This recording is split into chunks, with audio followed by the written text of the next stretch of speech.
SIP क्या होता है, इसके बेनिफिट्स क्या क्या होते हैं, हमें करना चाहिए या नहीं करना चाहिए, अगर करना चाहिए तो कब करना चाहिए, प्लस टॉपअप एसआईपी क्या होता है, फिर एंड में एक एक्सेल कैलकुलेटर देखेंगे जिसकी मदद से हम अपने टारगेट और कितने ईयर्स के लिए एसआईपी करना है वो डिसाइड कर सकते हैं। तो चलिए शुरू करते हैं।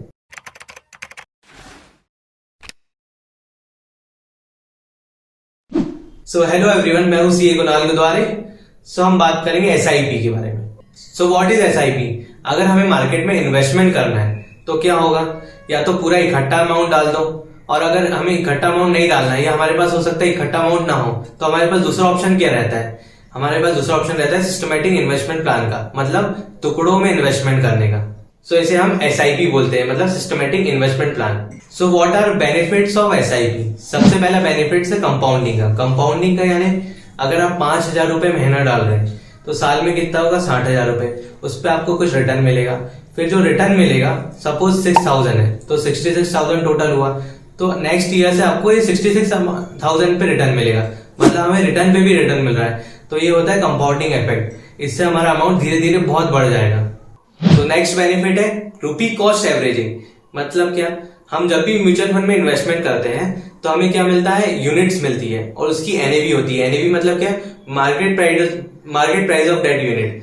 तो फॉर एग्जांपल अगर एक यूनिट की 100 रुपए प्राइस है और मार्केट फिर गिर रहा है, तो सपोज हमने 100 रुपए डाले पहले, फिर उसके बाद नेक्स्ट मंथ हम जब फिर से एसआईपी कर रहे हैं तो मार्केट आ गया है, हमारी एक यूनिट की प्राइस हो गई 90 रुपए, तो हमें एक यूनिट कितने में मिलेगी, 90 रुपए में। फिर हम इसका अगर टोटल करें तो 190, और हमारे पास यूनिट कितनी हुई 2, तो मतलब हमें 2 यूनिट 190 में मिली। बल्कि पहला जब इन्वेस्टमेंट करा था हमने तो एक यूनिट 100 रुपीज की थी, जबकि 200 का होना था 2 यूनिट, तो हमें इससे 10 रुपए का बेनिफिट मिलता है। तो मतलब जब मार्केट गिर रहा है तब भी एसआईपी में हमारा रुपी कॉस्ट एवरेजिंग हो जाता है।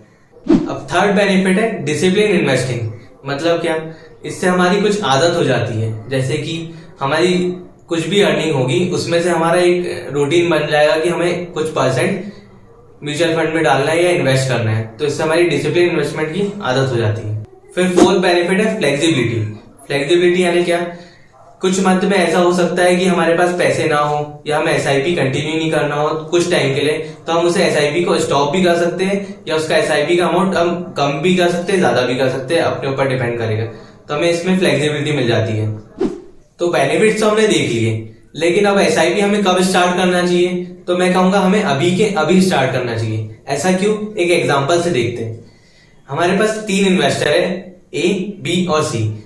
तो तीनों लोग 5,000 रुपीज मंथली एसआईपी कर रहे हैं। तो बस डिफरेंस ये है कि एक कर रहा है 25 ईयर्स की एज में, सेकंड कर रहा है 30 ईयर्स की एज में, और थर्ड कर रहा है 35 ईयर्स की एज में। और इसमें हम एज्यूम करते हैं कि 10% रिटर्न मिलेगा हमें एसआईपी में। तो ए के पास at the end of 60 year कितना अमाउंट रहेगा? ए के पास रहेगा 1.91 करोड़, ठीक है। बी के पास क्या रहेगा? बी के पास रहेगा 1.13 करोड़, ठीक है। सी के पास क्या रहेगा? सी के पास 66.89 लाख रहेगा। तो जब ए और सी को कंपेयर करें तो ए के पास डबल से भी ज्यादा अमाउंट है जो सी के पास हो रहा है। क्यों?